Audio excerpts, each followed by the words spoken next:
Fala, torcedor colorado, tudo bem, tudo certo? Muito obrigado pelo teu carinho, pela tua audiência. Rapaziada, na tarde dessa quarta-feira, lá na sede da CBF, rolou o sorteio dos confrontos da terceira fase da Copa do Brasil. O Colorado entra nessa fase da competição por ser um dos times que disputa nessa temporada a Copa Libertadores da América, e no sorteio foi definido que o Colorado vai encarar o Maracanã. Não, gente, não é o Maracanã do Rio de Janeiro, é o Maracanã do Ceará.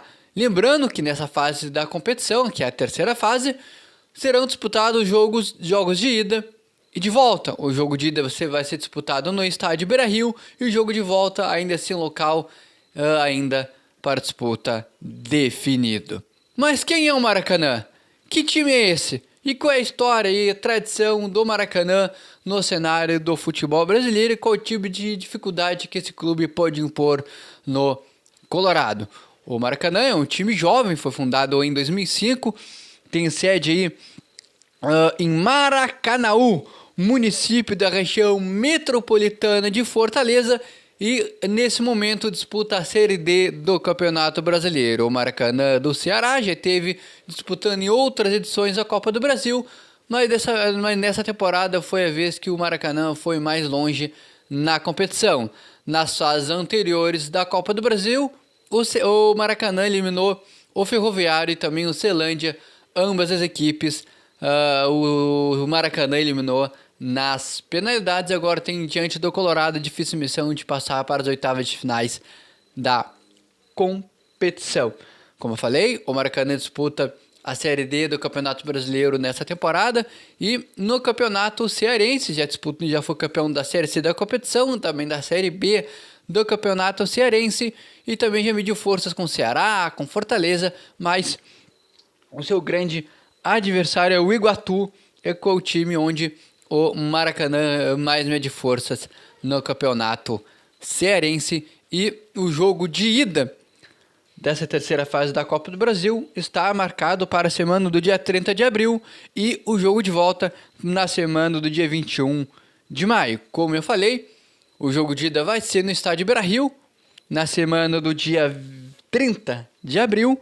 O jogo de volta na semana do dia 21 de maio, mas esse jogo de volta ainda não tem um local definido, pois agentes de segurança da CBF vão fazer vistoria em possíveis locais do palco da decisão, onde ambas as equipes, tanto o Colorado como o Maracanã do Ceará, buscam aí no duelo uma vaga nas oitavas de finais da Copa do Brasil. E no meio desse sorteio, o presidente Alessandro Barcelos foi aí na sede da CBF e teve aí uma conversa com o presidente da CBF, Edinaldo Rodrigues, numa questão mais de marcar presença diante dos últimos acontecimentos que rolaram nos últimos dias, da reclamação do Cruzeiro, da segunda rodada do Campeonato Brasileiro, onde o Cruzeiro se sentiu injustiçado na sua visão, na expulsão do Jonathan Jesus, que derrubou o Wesley, onde o Jonathan Jesus, após derrubar o Wesley, foi expulso por Marcelo de Lima Henrique, e depois teve toda a repercussão, a ligação do Pedro Lourenço, o presidente da SAF do Cruzeiro, ao Edinaldo Rodrigues, pedindo explicações do porquê da expulsão do Jonathan Jesus, pedindo aí atitudes por parte da CBF, que tomou essa atitude, dando aí meio que um gelo, colocando meio que na geladeira por tempo determinado. Marcelo de Lima Henrique, também toda a equipe que foi a arbitragem da partida entre Internacional e Cruzeiro no estádio Beira-Rio nesse fim de semana pela segunda rodada do Campeonato Brasileiro, que o presidente Alessandro Barcelos foi lá mais para fazer na questão de marcar presença e também de mostrar para a CBF e para os comandantes da CBF, principalmente o presidente Edinaldo Rodrigues, que o Internacional está de olho, que o Internacional está atento e que o Colorado está ligado em tudo que está acontecendo nessa situação e também no Campeonato Brasileiro, a fim de evitar lá na frente algum tipo de situação que a gente sabe que tem a grande chance e tendência de acontecer. Sendo que já nessa segunda rodada do Campeonato Brasileiro já aconteceu isso aí, imagina lá na frente o que pode acontecer, visto que a gente já viu o que aconteceu no passado com o Colorado.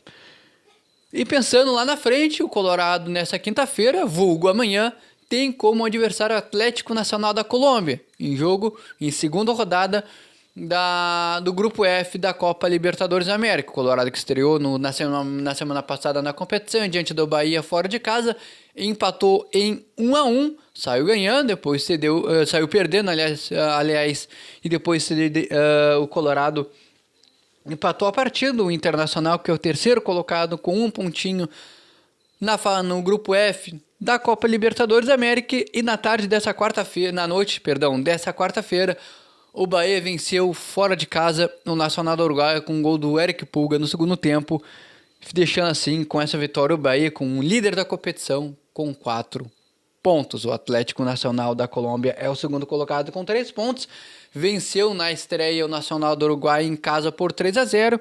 E o Colorado, para ser talvez líder amanhã, vencendo o Atlético Nacional, vai ter que vencer por 2 ou mais gols de diferença para chegar à liderança do Grupo F da Copa Libertadores da América. E para essa partida, o Colorado aí pode ter talvez volta do Bruno Tabata para pelo menos estar entre os relacionados para a partida. O jogador que vem aí se recuperando de questões musculares e também de uma melhor condicionamento físico para estar à disposição do técnico Rogério Machado. E mesmo a situação do meia de 17 anos, Gabriel Carvalho, que teve recentemente cedido à seleção brasileira sub-20, machucou, teve uma lesão no pé em janeiro, voltou para o Internacional e agora está cada vez mais perto de voltar a ficar à disposição do técnico Roger Machado. O que tu achou desse adversário do Colorado na terceira fase da Copa do Brasil?